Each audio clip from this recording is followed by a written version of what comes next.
Outubro, de Sergei Eisenstein, é muito mais do que uma reconstituição da Revolução de 1917. O filme transforma um evento histórico em uma interpretação estética e política, construindo uma memória visual da insurreição. Eisenstein mobiliza trabalhadores, artistas e militares reais, reforçando seu princípio central. A revolução é protagonizada pelas massas. Aqui, a montagem não é só técnica, é ferramenta política. Logo no início, a queda da estátua do czar Alexandre III sintetiza a ruptura com o antigo regime. O gesto coletivo que derruba o monumento visualiza o fim do velho mundo. Eisenstein usa contraste e metáfora para anunciar a lógica do filme. Imagens constroem política e o povo constrói a história. A narrativa destaca trabalhadores, mulheres, camponeses e soldados como agentes centrais da revolução. A cidade, Petrogrado e o Palácio de Inverno vira campo de disputa simbólica. De um lado, elites decadentes. Do outro, um povo jovem, forte e impetuoso. As massas se tornam personagem principal. Cada choque visual e cada repetição funcionam como argumento político. Mulheres aparecem desde as primeiras cenas escalando a estátua e participando das ações decisivas. Eisenstein destaca sua presença no batalhão feminino e nas mobilizações urbanas, reforçando que a revolução é obra coletiva. Kerensky é retratado com ironia, poses exageradas, gestos teatrais e símbolos vazios de poder. Sem uma única fala, Eisenstein demonstra sua autoridade por meio da forma. As multidões reunidas na estação Finlândia celebram o retorno de Lenin, representado como catalisador da ação popular. O filme mostra tensões políticas, repressão e traições. A instabilidade do governo provisório contrasta com a energia das massas, que reorganizam a luta e impulsionam a insurreição. As multidões reunidas na estação Finlândia celebram o retorno de Lenin, representado como catalisador da ação popular. O filme mostra tensões políticas, repressão e traições.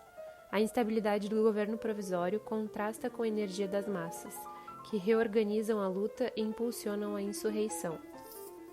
A preparação aparece em assembleias, distribuição de armas e coordenação entre comitês e militares. A insurreição surge como decisão inevitável, fruto da crise e da organização popular. O filme atinge seu ápice com a tomada do palácio.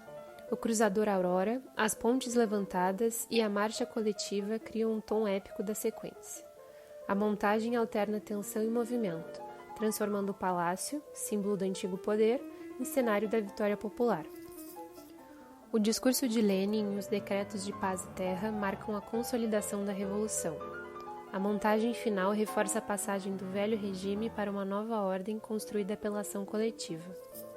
Mesmo sem ser fiel aos fatos, Outubro revela como a revolução foi interpretada pelo regime soviético. Analisar suas escolhas permite discutir memória, propaganda e versões da história. A centralidade das massas e a representação heróica da ação revolucionária ajudam a refletir sobre como governos constroem narrativas de legitimidade política. A derrubada da estátua, logo no início, sintetiza disputas por memória e poder, tema atual quando discutimos quem é lembrado, quem é apagado e como monumentos representam conflitos históricos. Eisenstein acreditava que a revolução também precisava de uma revolução na forma de pensar. Sua linguagem da montagem buscava educar politicamente o público, mas sua complexidade não foi bem compreendida na época. Nos anos 1930, com o realismo socialista ganhando força, Outubro passou a destoar das narrativas oficiais. Fragmentado, dialético e centrado nas massas, não atendia à estética heróica e individualizada que o regime passou a exigir. Décadas depois, com a desestalinização, o filme foi recuperado como marco da liberdade formal e da vanguarda soviética. No Ocidente, seu impacto foi ainda maior. Outubro moldou boa parte do cinema político moderno. Outubro dialoga com questões contemporâneas sobre classe, trabalho e ação coletiva. Em um cenário de informalidade, fragmentação e enfraquecimento dos vínculos trabalhistas, o filme lembra que crises sociais são construções históricas e que o coletivo pode alterar realidades. Outubro não busca reproduzir fatos, mas interpretá-los, transformando a história em montagem, disputa e imaginação política. Mais de um século depois, seu convite permanece atual: imaginar o coletivo e suas potências.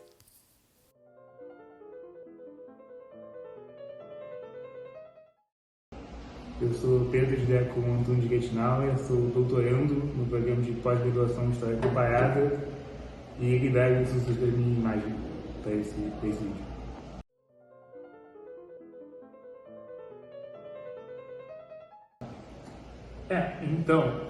Essa obra é uma das obras que se enquadram nesse contexto do estruturalismo soviético, da montagem soviética, né, ou do construtivismo soviético, né, como se encontra várias nomenclaturas para essa corrente estética, né.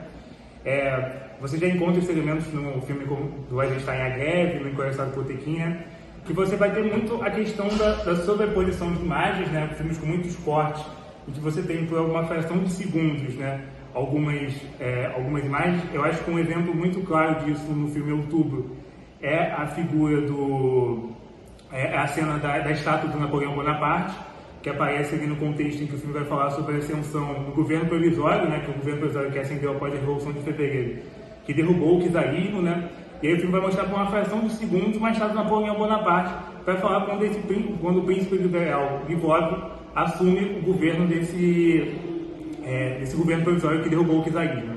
E aí o Eisenstein está fazendo uma referência à ideia de uma contra-revolução, né, ele vai fazer essa relação entre essa figura do Napoleão Bonaparte com a figura do Lvov, né.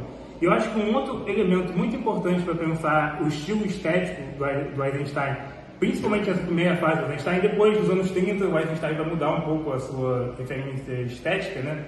Ele vai mudar por conta das mudanças do regime e tal, a gente pode falar disso um pouco mais para frente. Mas muita ideia de protagonismo coletivos, né? Os filmes do Eisenstein não têm protagonistas individuais, né?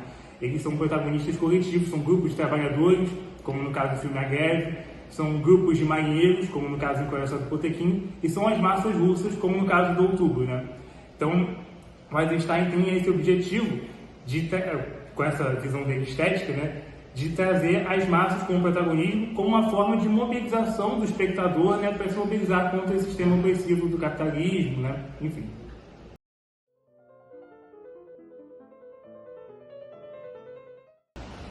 Acho que hoje a gente tem vários fenômenos, né? A questão hoje de ser muito dessa cultura do empreendedorismo, né? Da uberização, né? / precarização do trabalho, né? E muito eu acho que essa questão que acho que você mencionou, né? De uma certa individualização de como o indivíduo se vê como um trabalhador, né? Então você tem cada indivíduo meio que por si, né? E essas organizações coletivas que representavam os trabalhadores perderam, ou foram extinguidas, né? Ou perderam muita relevância, né? Como o caso dos sindicatos. Então acho que isso é um elemento importante. Mas no caso e aí fazendo uma relação com o filme Outubro, né, eu acho que o filme ele mostra, de certa forma, e uma forma de mobilizar o espectador, né, que ele coletivamente, né, ele, em vez de lutar individualmente por suas pautas, né, ele coletivamente ele tem muita mais força para reivindicar melhores condições de trabalho, melhores condições de vida, uma melhor distribuição das terras, melhor distribuição das riquezas e até mesmo, né, impedir destruir, né, derrubar um regime político, né, como aconteceu no caso do filme Outubro, né. Então eu acho que o filme ele serve muito para mostrar a força do filme, acho que até hoje, né, é muito para mostrar a força que o trabalhador tem coletivamente, né, e não de maneira individualizada.